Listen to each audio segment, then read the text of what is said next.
Hello दोस्तों, आज की वीडियो में हम लोग सीखेंगे प्रेजेंट इंडेफिनिट टेंस। ठीक। और इसके कुछ नियम हैं वो उसको सीखेंगे। ठीक है। और हम लोग इस वीडियो में एडवांस लेवल में सीखेंगे। ठीक है। देखिए, सबसे पहले प्रेजेंट इंडेफिनिट टेंस होता क्या है, पहले इसे हम समझना पड़ेगा। ठीक। देखिए, जिस वाक्य के वर्ब वर्ब मतलब क्रिया। ठीक है। जिस वाक्य के क्रिया के अंत में ता है, ती है, ते हैं शब्द आता है, वह क्या कहलाता है? Present indefinite tense. कुछ लोग तो ये भी कहते हैं कि जिस वाक्य के अंत में ता है, ती है, ते है शब्द आते हैं, उसे क्या बोलते हैं? Present indefinite tense. लेकिन उस हिसाब से ये क्या होगा? गलत होगा। जैसे एग्जाम्पल, जैसे बोल देंगे वह तोता है। देखिए, इस टेंस में लास्ट में ता आया है कि नहीं? अगर हम बोलेंगे कि जिस वाक्य के अंत में ता है, ती है, ते है आता है, वह क्या होता है? Present indefinite tense. तो इस तरह से ये डिफिनीशन क्या हो जाएगा? गलत हो जाएगा। तो हमें ऐसे नहीं बोलना है, हमें बोलना है कि जिस वाक्य के वर्ब के अंत में या क्रिया के अंत में ता है, ती है, ते है शब्द आता है, वह क्या कहलाता है? Present indefinite tense. ठीक। अब देखिए, आज तक तो आप लोग यही जानते होंगे कि जिस वाक्य के क्रिया के अंत में ता है, ती है, ते हैं शब्द आते हैं, वो क्या होता है? Present indefinite tense. ठीक। अब देखिए, एडवांस लेवल में अब कैसे समझेंगे। ठीक। इतना तो आप लोग समझ गए होंगे इसकी परिभाषा क्या होता है। अब देखिए, अब थोड़ा सा एडवांस लेवल में चलते हैं। क्या होता है प्रेजेंट इंडेफिनिट टेंस? ठीक। देखिए, अगर अगर प्रेजेंट टेंस में अगर रूटीन आ जाता है, ठीक, क्या आ जाता है? रूटीन। रूटीन आ जाता है। ठीक। रूटीन मतलब समझते हैं? जैसे किसी का होता है ना रूटीन, सुबह में टहलने जाना। ठीक। तो जैसे बोल देंगे सुबह वह सुबह में टहलने जाता है। ठीक। देखिए, सबसे पहले प्रेजेंट इंडेफिनिट में क्या आता है? रूटीन। रूटीन को समझिए क्या होता है पहले। देखिए, रूटीन क्या होता है कि कोई निश्चित समय होता है। जैसे हम सुबह में कोई टाइम फिक्स कर देते हैं और उस समय को हम क्या करते हैं? फॉलो करते हैं। टाइम टेबल जैसे हम कहते हैं ना कि हम 4 बजे से लेकर 8 बजे तक पढ़ते हैं। तो ये जो 4 बजे है, वो क्या है? फिक्स टाइम है। हम फिक्स टाइम पर पढ़ना स्टार्ट कर देते हैं और यहाँ से 4 से 8 तक क्या करते हैं? पढ़ते हैं। ठीक। तो ये क्या कहलाता है? रूटीन। जैसे सुबह में भी कई लोग जाते हैं टहलने, तो उसका एक क्या होता है? टाइम फिक्स होता है कि हम 4 बजे जाएँगे टहलने, कोई 4:30 बजे जाता है। ठीक। तो रूटीन से संबंधित जितने भी टेंस होंगे, चाहे वो प्रेज़ेंट में हो, ठीक? तो अगर रूटीन आ जाता है तो उस टेंस को हम क्या बोलेंगे? Present indefinite tense. जैसे वह सुबह में टहलने जाता है, तो आप लोग यहाँ पर देखेंगे टाइम सुबह में दिया है, तो हम क्या करेंगे? इस कई लोग सोचेंगे कि इसे प्रेजेंट क्या बनाते हैं? प्रेजेंट परफेक्ट कंटीन्यूअस में, क्योंकि यहाँ पर टाइम दे दिया है। लेकिन ये प्रेजेंट परफेक्ट टेंस में नहीं बनेगा। ठीक। यही गलती करते हैं। अगर यहाँ पर रूटीन दिया है, ये पहले देखिए, वह सुबह में टहलने जाता है। ठीक। तो ये क्या है? रूटीन है। ठीक। जैसे एक और एग्जांपल ले लेते हैं। यहाँ पर ये जोड़ लेते हैं। ठीक। वह सुबह में 8 बजे 8 बजे, ठीक है, वह सुबह में 8 बजे टहलने जाता है। तो ये क्या है? फिक्स टाइम है। क्या है? फिक्स टाइम है कि वह भाई 8 बजे ही टहलने जाता है। ठीक। अब देखिए, तो इसे हम कैसे बनाएंगे? बोलेंगे ही। अब देखिए, टहलना का बोलता है वॉक, तो WALK। ठीक। इसमें S जुड़ेगा। क्यों जुड़ेगा? देखिए, क्यों जुड़ेगा? क्योंकि सब्जेक्ट क्या होता है? सिंगुलर है, तो सिंगुलर सब्जेक्ट के साथ S या ES जुड़ता है। ठीक। अब देखिए, आगे बढ़ते हैं इसमें। अब क्या हम बोलेंगे? टहलना का हो गया वॉक। ठीक। अब देखिए, कितने बजे जाता है? 8 o'clock। 8 o'clock, 8 O C के क्लॉक। ठीक। अब ये क्या लिखा है? सुबह में, तो हम यहाँ पर क्या लिखेंगे? Since morning, SINCE, since morning. ठीक। अब कई लोग अगर यहाँ पर टाइम दे दिया है तो कई लोग क्या करेंगे, इसे प्रेजेंट परफेक्ट कंटीन्यूअस में बढ़ा देंगे थे, लेकिन उस तरह से क्या हो जाएगा, गलत हो जाएगा। तो इस बात का हमें ध्यान देना है। देखिए, अगर कई लोग सोच रहे होंगे कि कब हम प्रेजेंट परफेक्ट कंटीन्यूअस में बनाएंगे, तो इसको भी थोड़ा देख लीजिए। ठीक। अगर यही रहता कि सुबह में टहलने जा रहा है, तब हम बनाएंगे कि इसे हम बनाएंगे क्या, प्रेजेंट परफेक्ट कंटीन्यूअस में। लेकिन अगर रूटीन दे देता है तो हम क्या करेंगे, इसे प्रेजेंट इंडेफिनिट टेंस में बनाएंगे। ठीक। तो इस बात का हमेशा ध्यान रखिएगा, नहीं तो क्वेश्चन गलत भी हो सकता है। चलिए, तो पहला प्रेजेंट परफेक्ट में क्या बनता है, रूटीन बनता है। ठीक। जैसे हम बोल देंगे वह 8 बजे उठता है, वह 7 बजे पढ़ता है। तो ये क्या है, रूटीन है। 7 बजे पढ़ता है, 7 बजे से पढ़ता है। तो 7 बजे से पढ़ता है का मतलब क्या है, वह 7 बजे से पढ़ना स्टार्ट कर देता है। वह फिक्स टाइम है कि भाई वह बंदा जो है 7 बजे से पढ़ना भाई स्टार्ट कर देगा। ठीक। अब देखिए आगे चलते हैं। पहला क्या बनता है, रूटीन बनता है। इसकी हम परिभाषा बताते हैं, ता है। जिस वाक्य के क्रिया के अंत में ता है, ती है, ते है आते हैं, वो क्या होता है, प्रेजेंट इंडेफिनिट टेंस होता है। और क्या बताएं, रूटीन। अगर रूटीन वाले सेंटेंस आएंगे तो उसे हम क्या बोलेंगे, अगर टेंस आएगा तो उसे हम प्रेजेंट इंडेफिनिट टेंस में बनाएंगे। अब देखिए दूसरा रूल, देखिए पहला रूल देख लिए इसमें एडवांस लेवल में। अब दूसरा रूल क्या होता है, इसे देखिए। दूसरा में क्या होगा, इसको देखिए। देखिए, अगर, इसे नोट कीजिएगा, अगर भविष्य में, भविष्य में यानी फ्यूचर में, ठीक, फ्यूचर में अगर भविष्य में कोई टाइम फिक्स है, तब हम उसे प्रेजेंट इंडेफिनिट प्रेजेंट टेंस में बनाएंगे। ठीक, प्रेजेंट टेंस में बनाएंगे। यहाँ पर समझिए, उसे हम क्या बनाएंगे, प्रेजेंट टेंस में, प्रेजेंट इंडेफिनिट टेंस में बनाएंगे। कैसे बनाएंगे, अब देखिए इसका मतलब समझिए। अगर अगर कोई टेंस है, ठीक, वो फ्यूचर में जाता है, लेकिन फ्यूचर में टाइम फिक्स बता देता है। टाइम फिक्स का मतलब, जैसे एक एग्जांपल देके समझाता हूँ आपको। जैसे बोल देंगे ट्रेन 4 बजे आएगी, आएगी। अब देखिए गागेगी है, यहाँ पर गागेगी है, तो ये क्या हो गया, फ्यूचर हो गया। ठीक। अब यहाँ पर फिक्स कर दिया। यहाँ पर देखिए, यहाँ बोले है ना, फ्यूचर में टेंस हो, फ्यूचर में है। अगर, ठीक, अगर कोई टाइम फिक्स है, देखिए यहाँ पर टाइम फिक्स कर दिया है, वो ट्रेन जो है 4 बजे ही आएगी। तो अगर फ्यूचर में टाइम फिक्स कर देता है तो उसे हम किस टेंस में बनाते हैं, प्रेजेंट इंडेफिनिट टेंस में बनाते हैं। ठीक। इसे हम दो तरीके से बना सकते हैं। देखिए, अगर ग्रामर की दृष्टि से देखा जाए तो इसे हम क्या कर सकते हैं, इसे हम फ्यूचर में भी बना सकते हैं। लेकिन अगर लॉजिकल देखा जाए तो इसको हम प्रेजेंट इंडेफिनिट टेंस में बनाएंगे। आप क्लास 12 की फर्स्ट चैप्टर पढ़िएगा, उसमें दिखाया है, वह देगा फ्यूचर में, लेकिन टेंस बनाया है प्रेजेंट इंडेफिनिट टेंस में। ठीक। देखिए, इसको हम अगर ग्रामर के दृष्टि से बनाएं, ग्रामर की दृष्टि से, तो कैसे बनेगा, the train will arrive, the train will arrive 4 o'clock, 8 4 O,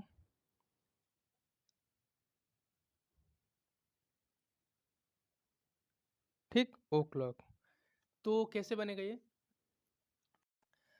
grammar की दृष्टि से बनाएंगे तो कैसे बनेगा, the train will arrive at 4 o'clock। अब देखिए, अगर लॉजिकल तरीके से बनाया जाए, इसे हम दो तरीके से बना सकते हैं। हमारे कहने का मतलब ये भी है, ये नहीं कि अगर ये फ्यूचर है तो फ्यूचर में ही बनाएंगे, नहीं, इसे हम दो तरीके से भी बना सकते हैं।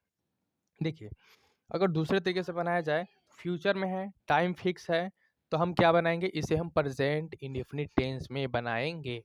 प्रेजेंट इंडेफिनिट टेंस में क्या होता है कि सबसे पहले सब्जेक्ट होता है, अब प्लस वर्ब का 5 फॉर्म होता है, अपना सब्जेक्ट होता है। अब देखिए, वर्ब का 5 फॉर्म का मतलब वर्ब अब प्लस एस या ई एस। ठीक। उसमें वर्ब में एस जुड़ा होता है, इस बात को ध्यान दीजिएगा, ठीक है। चलिए आगे बढ़ते हैं। इसे हम कैसे बनाएंगे? हम बनाएंगे the train arrives the train arrives eight 4 o'clock। The train arrives eight 4 o'clock। तो समझ में आया? देखिए एक बार और समझा दे रहे हैं, ठीक। देखिए अगर कोई टेंस दिया हुआ है, फ्यूचर में है लेकिन टाइम फिक्स कर दिया है, ठीक, तो उसे हम किस में बनाएंगे? प्रेजेंट इंडेफिनिट टेंस में बनाएंगे। देखिए जैसे ट्रेन 4 बजे आएगी, फ्यूचर में आगेगी है लेकिन टाइम फिक्स है कि भाई 4 बजे फिक्स कर दिया कि वो 4 बजे ही आएगी।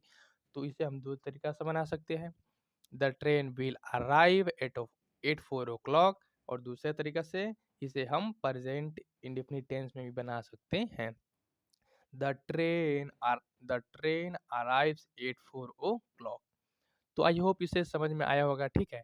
तो चलिए देखिए कितने रूल बनाए हमने, 2 रूल बनाए हैं। एक तो आप लोगों ने ये आपको मालूम है तो इसे मैं नहीं बताऊंगा, ठीक। दूसरा देखिए, दूसरा रूटीन वाला बताया हूँ, और दूसरा देखिए, दूसरा हो गया, ये नंबर तीसरा हो गया, ठीक। तो इसे हम छोड़ दिए हैं, तो इसको भी हम बता देंगे, ठीक। अगर भविष्य में कोई टाइम फिक्स होता है तो उसे हम प्रेजेंट इंडेफिनिट टेंस में बना सकते हैं। 2 रूल हो गया। अब देखिए प्रेजेंट इंडेफिनिट टेंस का तीसरा रूल क्या होता है, ठीक। ये अपर लेवल का है तो इसको ध्यान से सुनिएगा, ठीक। देखिए यहाँ तक आपको 10 तक बताया जाता है, लेकिन जब आगे जाएंगे, कंपटीशन में जाएंगे, तो ये आपको मिलेगा, ये रूटीन हो गया, ये फ्यूचर में कोई टाइम फिक्स होता है तो ये भी क्वेश्चन आपको मिलेगा, ठीक। चलिए आगे हम बढ़ते हैं। अब देखिए, अब तीसरा क्या होता है प्रेजेंट इंडेफिनिट टेंस में, ठीक है। प्रेजेंट इंडेफिनिट टेंस में तीसरा रूल क्या होता है, इस बात को ध्यान से सुनिएगा, ठीक है सभी लोग। 1 मिनट रुक जाइए।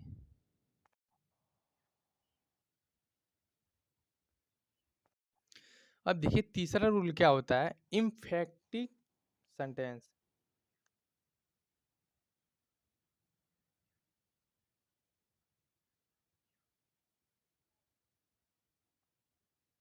इम्फेक्टिव सेंटेंस जो होता है उसे हम कैसे बनाते हैं, ठीक। देखिए इम्फेक्टिव सेंटेंस का मतलब होता है प्रेशर देना, ठीक है। प्रेशर देना यानी दाब देना। जैसे फॉर एग्जांपल हम एक टेंस लेते हैं भाई। देखो जैसे एक हम टेंस लेते हैं, जैसे अ, मम्मी ने आपसे कहा कि बेटा 1 गिलास पानी लाओ, ठीक। तो आपने क्या किया, 1 गिलास पानी लाकर और कुर्सी मम्मी के पास रख दिया, और मम्मी ने ध्यान नहीं दिया, ठीक। और आप वहाँ से चले गए, ठीक है। तो मम्मी ने फिर आपको बुलाया कि मैंने तो तुमसे पानी मांगा था, कहाँ है पानी? तो आप क्या बोलेंगे? उस समय आप जोर लगा के बोलेंगे, हाँ मम्मी मैंने तो आपको पानी तो दिया तो है।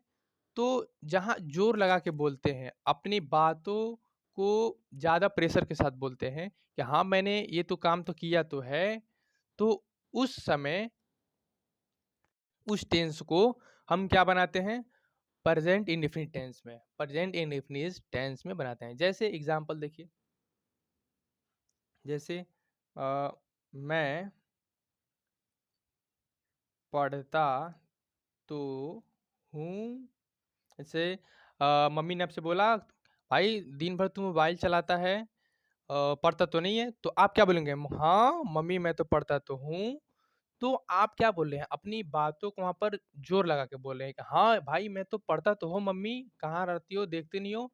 तो अपनी बातों को मतलब जोर मतलब लगा के बोलना, उसी को हम क्या बोलते हैं? इम्फेक्टिव सेंटेंस। मतलब जोरदार कह सकते हैं, एक तरह से जोरदार तरीके से बोलना, ठीक। अपनी बातों को एकदम जोरदार तरीके से बोलना है, क्या बोलते हैं? इम्फेक्टिव सेंटेंस। जैसे फॉर एग्जांपल एक और हम ले लेते हैं, मैं घूमता तो हूँ। जैसे मम्मी ने आपसे कहा जाओ दुकान से सब्जी लाओ, आपने सब्जी ला के रख दिया और मम्मी ने नहीं देखा, तो फिर मम्मी ने आपसे बोला अभी तक क्यों सब्जी लाने क्यों नहीं गए? तो आप बोलेंगे हाँ मम्मी मैं तो सब्जी लाया तो हूँ, मैं सब्जी लाया तो हूँ, ठीक। तो इस ऐसे टेंस को हम क्या बोलते हैं, इम्फेक्टिव सेंटेंस। और इम्फेक्टिव सेंटेंस को हम प्रेजेंट इंडेफिनिट टेंस में बनाते हैं। ठीक, जैसे मैं पढ़ता तो हूँ, मम्मी ने आपसे बोला कि भाई पढ़ते क्यों नहीं हो, तो आप बोलेंगे क्या, हाँ मम्मी मैं तो पढ़ता तो हूँ। तो ऐसे टेंस को हम कैसे बनाएंगे, प्रेजेंट इंडेफिनिट टेंस में बनाएंगे। देखिए सब्जेक्ट हम लिखेंगे सब्जेक्ट। अब देखिए प्रेजेंट इंडेफिनिट टेंस में क्या होता है, सब्जेक्ट होता है प्लस भी, और उसमें क्या होता है, एस या ईएस होता है। ठीक, एस या ईएस प्लस ऑब्जेक्ट होता है। लेकिन हम इसको यहाँ वहाँ से इसको नहीं उठाएंगे। ठीक, क्या करेंगे हम, एस या ईएस हम नहीं लगाएंगे इसमें। ठीक है, एक, हाँ दिखाई दे रहा है, ठीक है।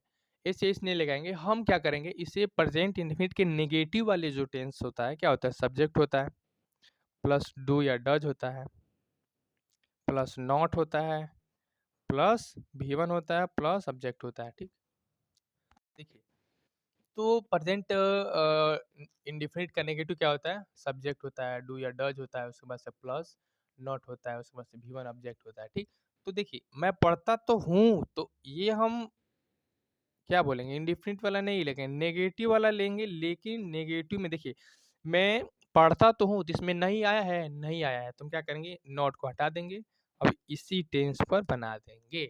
ठीक, तो इम्फेक्टिव सेंटेंस को हमेशा किस टेंस में बनाते हैं मेरे भाई, प्रेजेंट इंडिफिनिट के नेगेटिव वाले डू या डज से बनाते हैं। ठीक, नॉट नहीं लगाएंगे उसमें। ठीक, जैसे आई के साथ डू डू डू लगेगा कि डज लगेगा, डू लगेगा, तो हम लिखेंगे डू। अब देखिए उसके पास नॉट नहीं है, तो नॉट हम हटा देंगे। अब क्या लिखेंगे, भी वन क्या है, पढ़ना, तो हम लिखेंगे क्या, रीड, READ। ठीक, तो आई डू रीड, उसके बाद सब्जेक्ट है नहीं, ऑब्जेक्ट हो गया, बस बोलेंगे आई डू रीड, हाँ मम्मी मैं पढ़ता तो हूँ। ठीक, अब आगे आगे जैसे एग्जाम्पल हम और देते हैं, उम्म, तुम खेलते तो हो। ठीक, अब देखिए इसमें अधिकतर पहचानने का तरीका क्या है, यहाँ पर वर्ब के बाद क्या होता है, तो आता है, प्रेशर। तो मतलब क्या होता है, प्रेशर देना किसी बात पर। मैं पढ़ता तो हूँ, मैं खाता तो हूँ, मैं खेलता तो हूँ। ठीक, मैं पानी पीता तो हूँ, तो यहाँ पर तो आना चाहिए। तो ये क्या होता है, इम्फेक्टिव सेंटेंस होता है। ठीक, तो इसी को हम क्या बनाते हैं मेरे भाई, प्रेजेंट इंडेफिनिट टेंस में बनाते हैं। देखिए तुम है तो यू लगाएंगे। ठीक है, तुम के साथ यू के साथ क्या लगेगा, डू लगेगा कि डज लगेगा, डू लगेगा, तो हम यहाँ लगाएंगे डू। उसके बाद से नॉट नहीं लगेगा, वर्ब लगेगा, तो वर्ब को हम लगा देंगे क्या, प्ले। ठीक, चलिए, तो आई होप ये चीज़ें आपको समझ में आई होगी। हमने 3 ठे बताया है। ठीक, देखिए एक बार रिवीजन कर दे रहे हैं। ये वाला आप पढ़े हैं, जिस वाक्य के क्रिया के अंत में ता है, ती है, ते हैं शब्द आते हैं, वो क्या होता है, प्रेजेंट इंडेफिनिट टेंस होता है। ठीक है, दूसरा क्या बताया, हम रूटीन बताया। रूटीन का मतलब क्या होता है, ये समझिए। रूटीन का मतलब होता है कोई निश्चित समय पर कोई हम काम करते हैं, काम करिए। जैसे फॉर एग्जांपल कोई बच्चा है, कोई लड़का है, 4 बजे टहलने जाता है भोर में। 4 बजे हम फिक्स कर दें ना भाई कि हम 4 ही बजे जाएँगे। अब ये नहीं ना कि 4 बजे बोले हम 4 बजे टहलने जाएँगे, तो गए 5 बजे, ऐसा नहीं है। तो ये क्या है, रूटीन है। और देखिए रूटीन का मतलब होता है डेली रूटीन। जैसे जैसे मैं पढ़ने गया, ठीक है? और जैसे मैंने ऑनलाइन क्लास लिया है, ठीक? तो मेरे जो क्लास होता है 3 बजे से स्टार्ट होता है। तो मैं जब स्कूल जाऊँगा तो कोई मान लो लड़का पूछेगा कि भाई तुम्हारा क्लास कितने बजे से स्टार्ट होता है? तो मैं बोलूँगा 3 बजे से। मैं ये मेरा डेली रूटीन है, 3 बजे से मैं पढ़ता हूँ। तो ऐसा बात नहीं है कि मैं 1 दिन पढ़ता हूँ, तो भाई डेली पढ़ूँगा। 3 बजे से मेरा जब क्लास है और स्कूल जैसे आप लोग रोज़ आना जाते हैं, जैसे मैं स्कूल जाता हूँ, तो ये क्या आप एक ये 1 दिन वाला काम है? नहीं काम है। जैसे बोल देंगे मैं 8 बजे स्कूल जाता हूँ, तो 8 बजे रोज़ ना जाएँगे कि ऐसा नहीं होगा कि कभी 4 बजे जाएँगे, कभी 5 बजे चले जाएँगे, कभी 7 बजे चले जाएँगे, कभी 8 बजे चले जाएँगे, नहीं ऐसा नहीं होगा। रूटीन क्या होता है, कोई टाइम फिक्स पर क्या होता है, आदमी क्या होता है उस पर कंटिन्यू करता है। जैसे हम लोग 8 बजे स्कूल जाते हैं, 8 बजे स्कूल जाते हैं, ठीक है? 8 बजे स्कूल जाते हैं मतलब क्या है? भाई हम 8 बजे से स्कूल है, 8 बजे तक हम चले जाते हैं। तो ये हमारा डेली रूटीन है ना भाई। 8 बजे से स्कूल किया है तो 8 बजे हम डेली जाएँगे, 7 बजे से स्कूल आएगा तो 7 बजे हम डेली स्कूल जाएँगे। तो ये रूटीन है और रूटीन में समय का भी ख़्याल होता है। समय दिया रहता है भाई कि समय पर हमें जाना है, तो यही होता है डेली रूटीन, ठीक? अब दूसरा हमने बताया था, 1 मिनट रुक जाइए, दिखाई नहीं दे रहा है, ठीक है? दूसरा बताया था कि अगर फ्यूचर में कोई टाइम फिक्स दे दिया है, तो उसे हम क्या बनाएँगे? प्रेज़ेंट इंडेफ़िनिट टेंस में बनाएँगे, ठीक है? देखिए, जैसे ट्रेन 4 बजे आएगी, ठीक है? हम कह देंगे सर जैसे हम स्कूल गए, ठीक है? हमारी पहली पीरियड घंटी है, तो कोई नया स्टूडेंट आया, मुझसे पूछा, "भाई, सर कितने बजे आएँगे?" हम क्या बोलेंगे?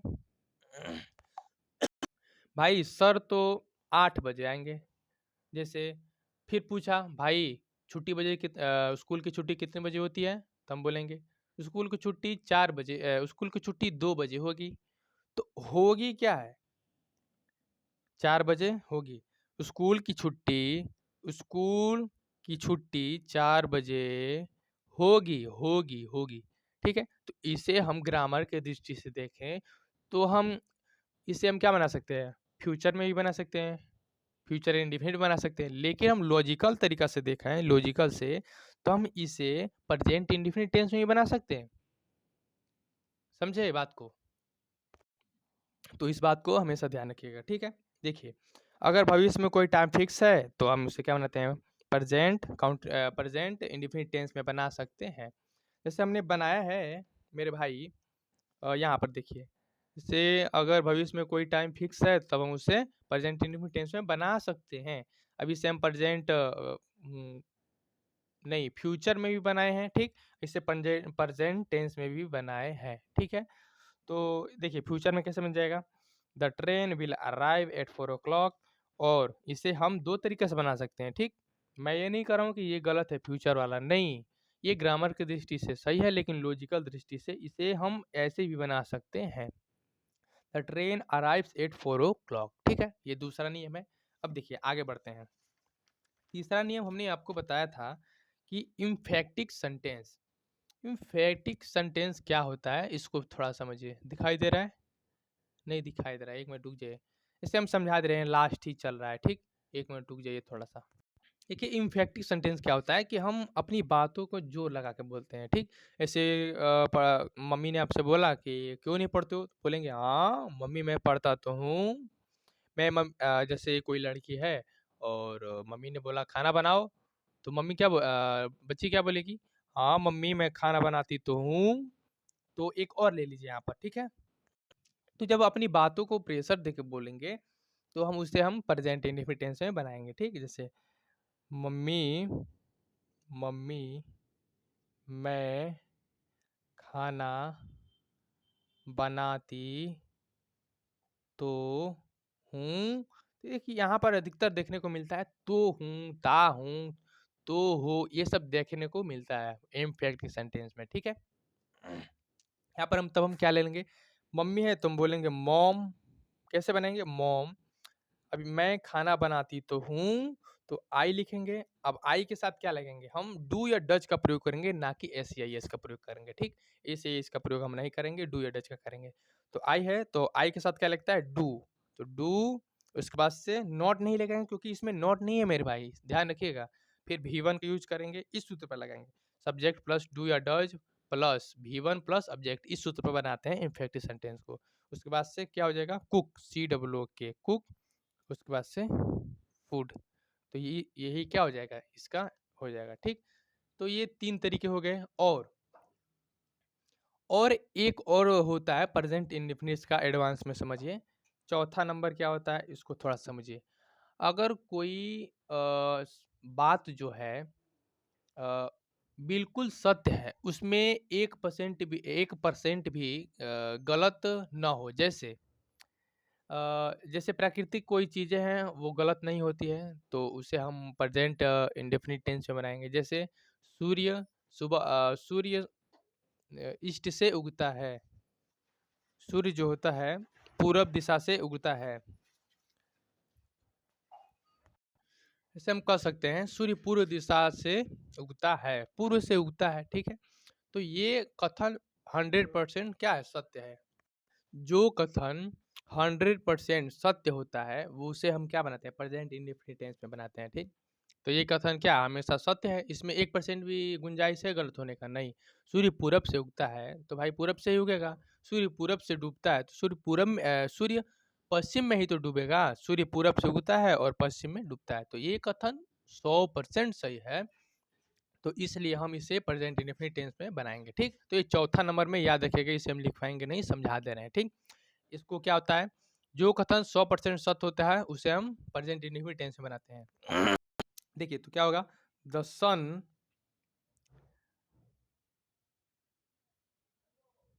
rises the sun rises east side, east, ठीक? The sun rises east side भी लिख सकते हैं, ठीक? तो ये कथन क्या है, हमेशा सत्य है, तो इसलिए हम बनाते हैं, ठीक? प्रेजेंट इंडेफिनिट टेंस में, ठीक है? तो हमने आज की वीडियो में प्रेजेंट इंडेफिनिट टेंस का 4 ठे रूल समझा। 4 ठे कहाँ, 5 ठे हम लोग समझा, ठीक है? 4 ठे तो हमने इसमें बताया, और ये जो हमने बताया ये तो 1 से 8 तक या 10 तक पढ़ाया जाता है। अगर कंपटीशन लेवल में जाएँगे तो ये जो हमने जो बताया है 4 ठे इधर, तो उसको आप लोग पढ़ लीजिएगा। बहुत आसान तरीके से समझाया हमने। एक बार रिवीजन कर लीजिएगा। एक बार में नहीं समझ में आ रहा है तो 2 बार स देखिएगा, ठीक है? अब देखिए, एक लॉजिकल चीज़ इसमें हम समझा दे रहे हैं, ठीक? देखिए, आपने कोई कभी सोचा है कि प्रेजेंट इंडेफिनिट टेंस, ठीक है? इसका रूल क्या होता है? रूल क्या होता है? सब्जेक्ट प्लस डू या डज। देखिए, ये नेगेटिव का होता है, डू या, देखिए रूल क्या होता है? रूल देखिए, अफर्मेटिव का होता है सब्जेक्ट भी का 5 प्लस ऑब्जेक्ट, होता है ना भाई? देखिए V5 का मतलब होता है वर्ब प्लस और उसमें एस या ईएस, मेरे भाई समझिए। एस या ईएस होता है उसमें, V5 का मतलब होता है, ठीक? अगर इसमें हम नेगेटिव में ले जाएं तो सब्जेक्ट डू या डज, डी ओ ईएस होता है, does plus V1 plus object होता है, ठीक है? अगर यही इंट्रोगेटिव में होता है तो इंट्रोगेटिव में कैसे बनाएंगे? देखिए, रूल रटा नहीं जाता है, समझा जाता है।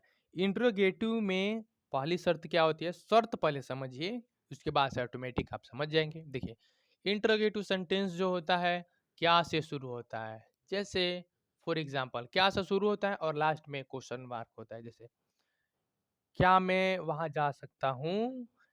क्या मैं खाना पकाता हूँ? क्या वह खाना पकाती है? क्या मैं पढ़ता हूँ? तो ये सेंटेंस क्या होगी? इंट्रोगेटिव सेंटेंस होगी, ठीक? ठीक? तो इंट्रोगेटिव सेंटेंस में हेल्पिंग वर्ब, देखिए ये जो होता है, देखिए डू या डज जो हम लिखते हैं यहाँ पर, डू या डज, ये क्या होता है? Helping verb, HALPING, helping verb होती है, ठीक है? ये क्या होती है? हेल्पिंग वर्ब होती है। अब जो हम लोग यहाँ पर वर्ब का यूज करते हैं, वर्ब V1 लिखते हैं ना यहाँ पर, V1 क्या है? मेन वर्ब होता है, मेन वर्ब। तो ये 2 चीज़ होती है, एक होता है हेल्पिंग वर्ब, एक होता है मेन वर्ब, ठीक?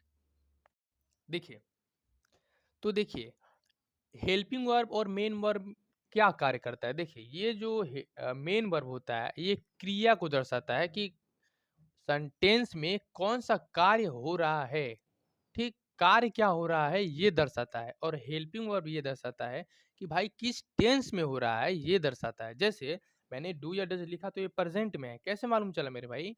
कि देखिए, जैसे हमने बोला सूर्य पूरब से उगता है, पूरब से उगता है, तो ये सब्जेक्ट हो गया।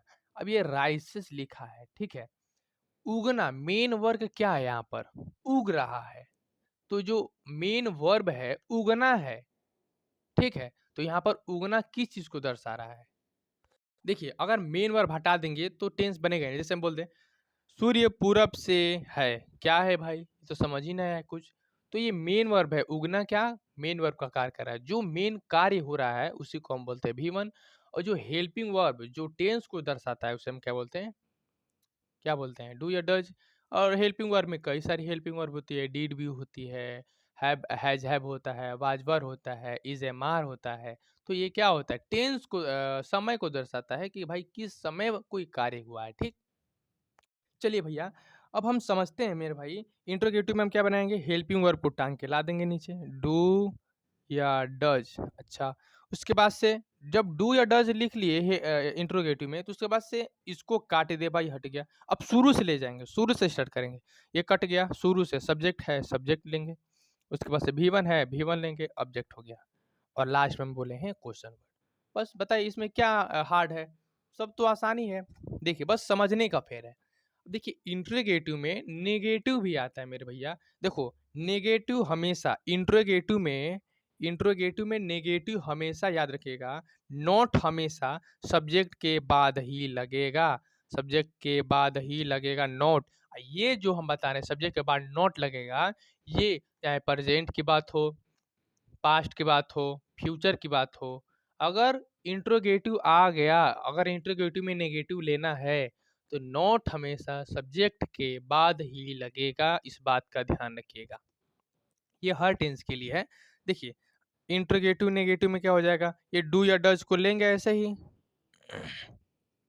उसके बाद से सब्जेक्ट लेंगे, उसके बाद से क्या हम बोले सब्जेक्ट के बाद ही नोट लगेगा, यहाँ पर नोट लेंगे, उसके बाद से V1 लेंगे, उसके बाद से ऑब्जेक्ट लेंगे और क्वेश्चन वर्ड ले लेंगे, ठीक है? तो मैंने जैसे कि आपको बताया कि जो इंट्रोगेटिव का नेगेटिव होता है, सब्जेक्ट के बाद नोट लगता है, ठीक? बस अगर इंट्रोगेटिव याद कर लेंगे तो भाई इंट्रोगेटिव नेगेटिव भी याद हो जाएगा। चलिए, अब हम डबल इंट्रोगेटिव और इंट्रोगेटिव में क्या अंतर है, ये समझिए। एक होता है डबल इंट चाहे इसे देखिए डबल इंट्रोगेटिव को WH टाइप क्वेश्चन भी बोलते हैं। देखिए WH टाइप भी बोल सकते हैं। देखिए WH टाइप बोलिए या डबल इंट्रोगेटिव बोलिए, ठीक है? डबल इंट्रोगेटिव बोलिए, DOUBLE, डबल इंट्रोगेटिव, ठीक है? डबल इंट्रोगेटिव सेंटेंस भी टेंस भी बोलते हैं या WH टाइप क्वेश्चन भी बोलते हैं। देखिए WH का क्वेश्चन क्या होता है? देखिए WH में क्या होता है? देखिए पहले हम इसका देखिए, जो इंट्रोगेटिव का स्ट्रक्चर होता है उसके आगे WH लगा दीजिए, बस हो गया इंट्रोगेटिव का स्ट्रक्चर। WH लिख दिए और इंट्रोगेटिव को भाई छाप दिए यहाँ पर, डू या डज, उसके बाद से सब्जेक्ट, उसके बाद से V1, उसके बाद से ऑब्जेक्ट, उसके बाद से क्वेश्चन वर्ड। हमने बताया WH में क्या है? कुछ नहीं है। बस क्या करना है? इंट्रोगेटिव को टांग के लाग देना है यहाँ पर। WH लिखेंगे, इंट्रोगेटिव को छाप देंगे यहाँ पर, बस। अब देखिए हमने बताया जब भी इंट्रोगेटिव या WH में नॉट का लगाना है, नेगेटिव का बना होगा, WH का नेगेटिव क्या होगा? इंट्रोगेटिव का नेगेटिव, तो हमेशा सब्जेक्ट के बाद नॉट लगता है, इस बात का हमेशा ध्यान रखिएगा, ठीक है? चलिए, तो ये समझ में आया होगा आई होप, ठीक है? अब देखिए WH में WH और क्या होता है? WH और इंट्रोगेटिव क्या होता है ये समझिए। देखिए WH में टाइप क्वेश्चन कैसे समझेंगे और इंट्रोगेटिव कैसे समझेंगे? देखिए इंट्रोगेटिव को पहचानने का तरीका जो वाक्य क्या से शुरू होता है उसे हम बोलते हैं इंट्रोगेटिव। अब जो WH से रहेगा भैया, देखिए हिंदी में अगर देखें तो क्या से शुरू होगा, इंग्लिश में देखेंगे तो हेल्पिंग वर्ब से शुरू होगा, तो वही क्या हो जाएगा? इंट्रोगेटिव हो जाएगा। अब WH में क्या होगा? WH में WH से स्टार्ट होगा, जैसे इंग्लिश में अगर देखा जाए, देखिए जैसे हो गया वाट। वाट क्या है? WH शुरू में क्या है? WH इसका नाम क्यों पड़ा? क्योंकि WH शुरू में हर चीज़ का देखिए मतलब क्या, ठीक है? और व्हेन मतलब कब, वेयर मतलब कहाँ, व्हाई मतलब क्यों, हाउ मतलब कैसे, ठीक है? तो ये जो WH अगर दिख जाएगा कहीं भी टेंस में तो क्या बनेंगे? WH से बनाएँगे। अब हिंदी में देखेंगे तो देखिए हिंदी में बीच में पाया जाएगा, जैसे इंट्रोगेटिव में पहले ही पाया जाता है ना, तो ये क्या होगा? WH टाइप में ये बीच में सेंटेंस के बीच में से, वह कब बलिया जाता है, वह कब खाना खाता है, वह क्यों खाना खाता है, वह कैसे खाना खाता है, तो ये बीच में आ रहा है ना, इसी को हम बोलेंगे WH टाइप, ठीक है? आई होप यहाँ तक समझ में आया होगा, ठीक है? अब एक चीज़ लास्ट हम बताएँगे, उसके बाद से अगली वीडियो में मुलाकात होगी आपसे। आप लोग जैसे कोई हम टेंस लेते हैं मेरे भाई, नेगेटिव का कोई टेंस लेते हैं प्रेजेंट इंडेफिनिट का, जैसे लेंगे you do not you do not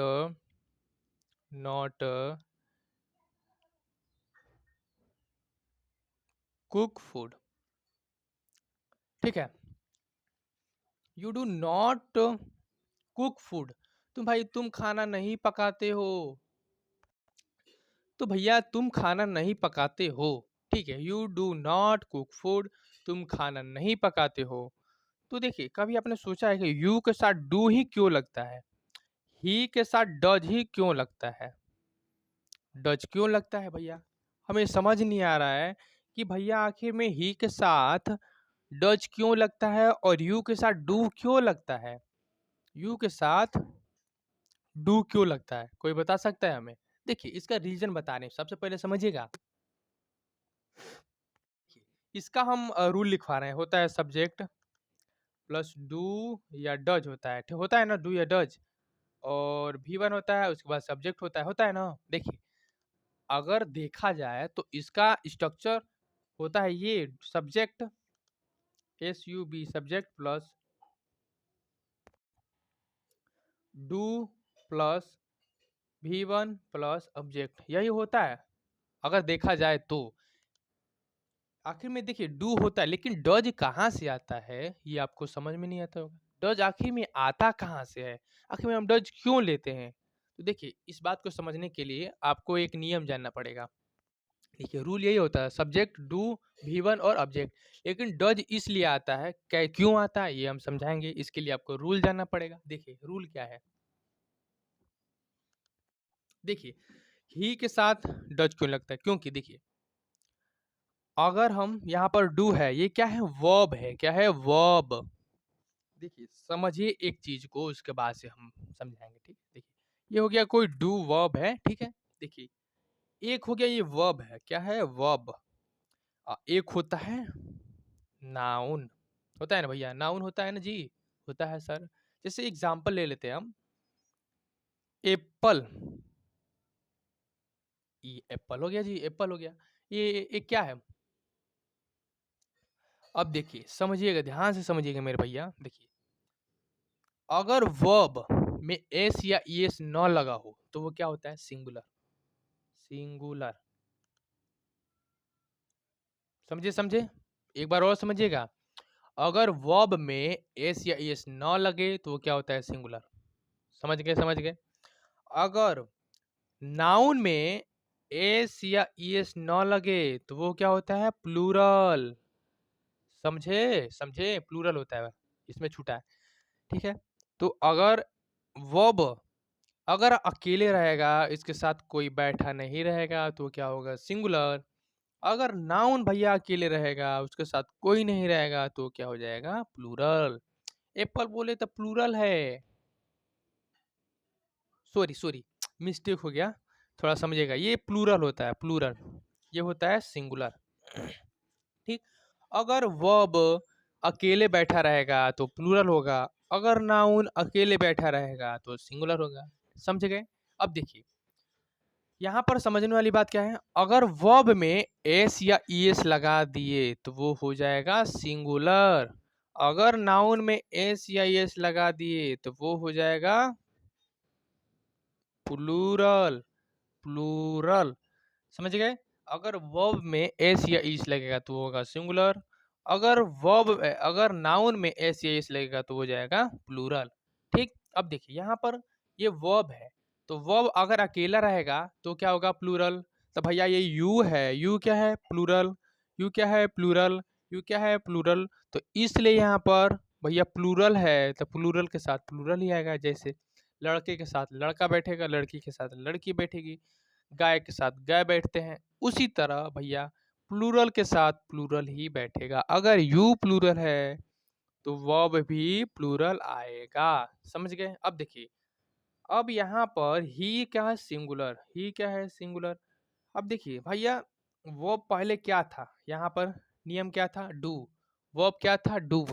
लेकिन भैया यहाँ पर जब सिंगुलर है, ही सिंगुलर है, तो क्या ही सिंगुलर ही तो माँगेगा, लेकिन डू तो क्या है भैया प्लूरल है, क्योंकि हम बताएँ वर्ब में अगर कुछ नहीं जुड़ा होगा तो वो क्या होता है प्लूरल।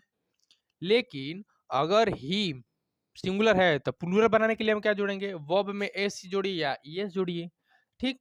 अब देखिए एस या ईएस जोड़ने का नियम क्या होता है, इस तरह समझिए, ठीक। एस कब जोड़ते हैं, ठीक है।